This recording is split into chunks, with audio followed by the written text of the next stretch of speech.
ito na po, inagisa po na nga po yung panamian natin, bawang, sibuyas, at asabay na rin natin yung luya. Ayan, itanggal ng lansa po. Ayan.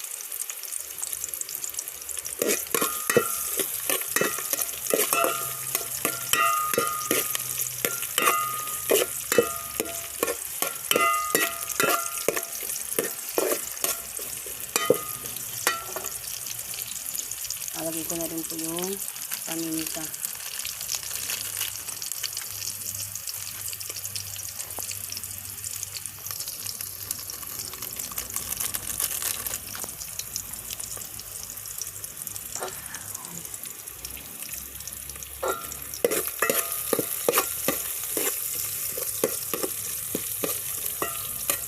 Mabango na po.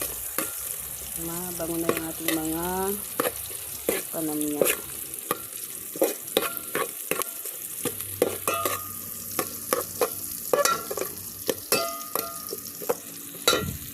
Tapos ilalagay na po natin ang lukan.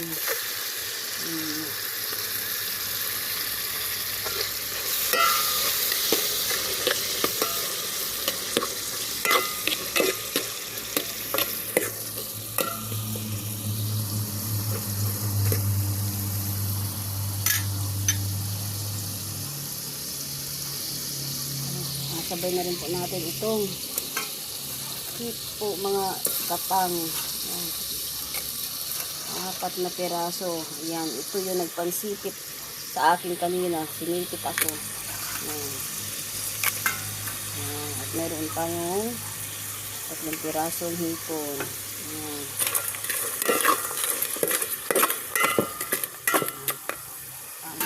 Ayan natin yung dyan.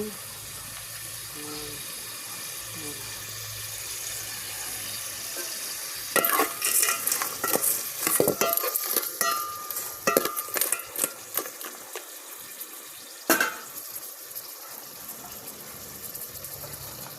Takloban po natin, natahintay nating maluto.